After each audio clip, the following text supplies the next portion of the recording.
Hello and welcome to Inside Modular, the podcast of commercial modular construction brought to you by the Modular Building Institute. With a compact footprint, variety of unit options, and seamless system management, City multi-variable refrigerant flow zoning systems from Mitsubishi Electric Trane HVAC US are a one-stop solution for modular projects. With efficient operation and the ability to connect to commercial ventilation equipment, third-party systems, and comprehensive control solutions, City Multi VRF can help you meet energy and performance goals on your next project. From off-site development to on-site assembly, you can trust our manufacturer-level support to guide you from system selection to design to startup, no matter the application. To learn more about our offerings, visit MitsubishiPro.com. Welcome everyone, my name is John McMullen and I'm the Marketing Director here at MBI. Today I'm talking with Sunny Wang and Jeremy Zimman of Broad USA. Sunny and Jeremy are here to talk about Broad's innovative modular manufacturing methods and how manufacturers can become more environmentally friendly. Sunny and Jeremy, thanks for your time today. Thanks for having us. So let's start with you, Sunny. Tell me about yourself and how Broad got started. Broad is a subsidiary of the Broad Group, which is a private company established in 1988 by two brothers. And, in last over 30 years, Broad Group produced the core business is commercial air conditioning. And after that, we diversified our business to the modular construction. The reason is that, the founder, Zhang Yue, he had grown increasingly frustrated with the building industry, not only with, often the poor quality standards, but also with the prevalent disregard for environmental protection. Mm-hmm. So that's why since 2009, we began to produce prefab construction or the BSB structure. So for myself, I'm working with Broad Group for almost 15 years, and starting with a sales engineer and the regional general manager. Now I serve as the general manager of the Broad USA and vice president of the Broad Group. Very good, very good. And Jeremy, tell me about yourself. What's your background and how did you get involved with Broad? Well, thank you for having us today, John. It's a pleasure to be with you. So I've worked in and also with China across several industries for the past 20 plus years. And I've long followed Broad. And I've been fascinated with BCore, which is the material that the living building is built with, stainless steel material, for many years. And so when I had an opportunity to join the company a couple of years ago, it was a slam dunk.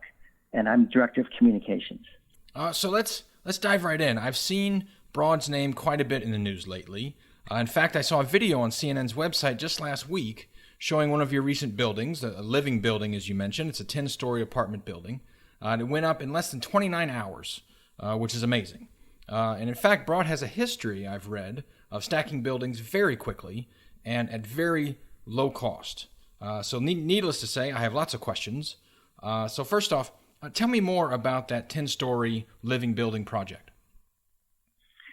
So the first living building was built earlier this month, and the time-lapse erecting of the building was displayed in the video. Mm-hmm. So we built 10 floors in 24 hours, and all 11 floors were completed in a little over 28 hours. And so that's the assembly on site.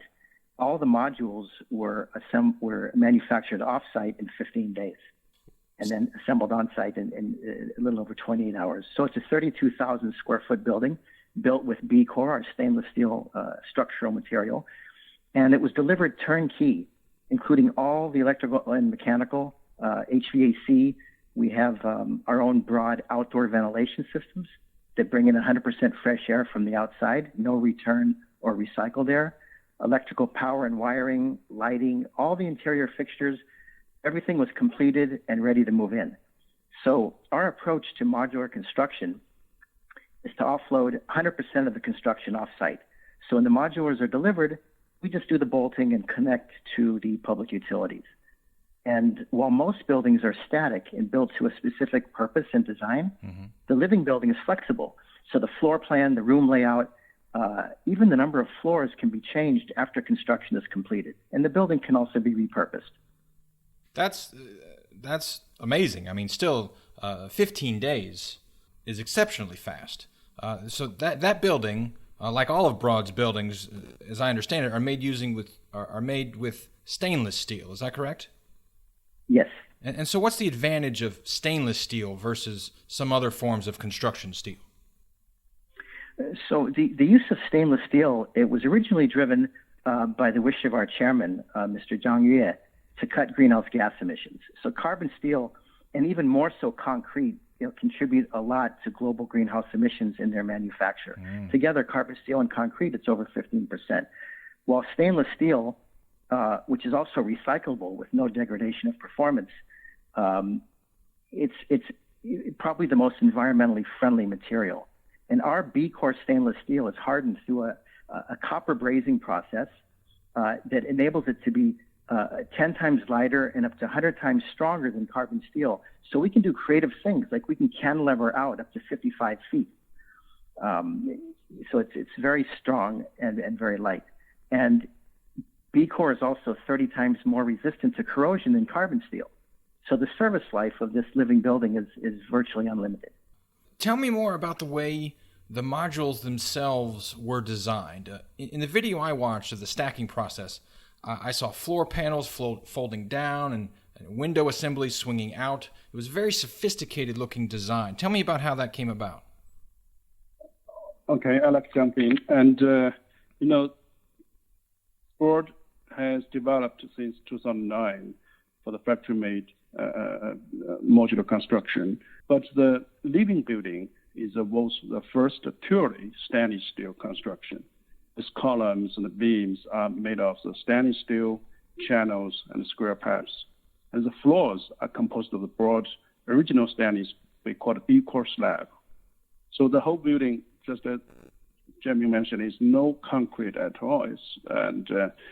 Each model we designed for the size of the 40 feet container, which is 40 feet long, 8 feet wide, and 10 feet high. So the reason we designed like this, because this can be fit in the shipment, which is for shipping, but actually it's no container needed during the shipping.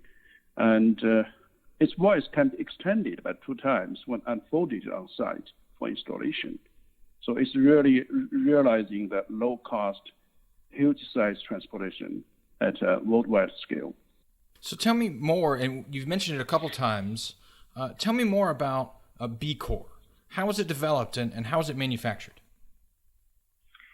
So our broad sustainable building division, as Sunny mentioned, was founded in 2009. So we have a lot of experience in prefabricated buildings. And we started with carbon steel from our first factory-made building, which was in 2010, until about 2017 when we unveiled BCore. So our chairman, Zhang Yue, invented not only the material, but also the ovens, the kilns that we use in our brazing process. So the stainless steel is brazed at 2,012 degrees. And that's what gives it the amazing properties of being very light yet very strong. Mm-hmm. And these ovens went through 10 different iterations. So there's a lot of trial and error along the way. We invested over $1.25 billion over 12 years to get to where we're at today with the BCore material and the living building product. And so the BCore product is made up. I was on your website. It's 2 sheets of stainless steel, and there are cylinders inside. Is that right? Yeah, it's 2 stainless steel plates with stainless steel tubes in between the 2 plates. So between the 2 plates, that's called a slab. Okay. And it's a sandwich structure, very strong.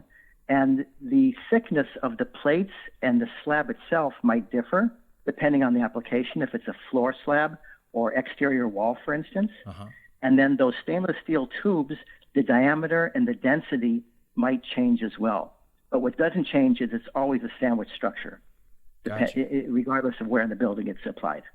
So Broad's manufacturing facilities must be immense, especially for this last building you put up. It was created from nothing in 15 days and transported on site.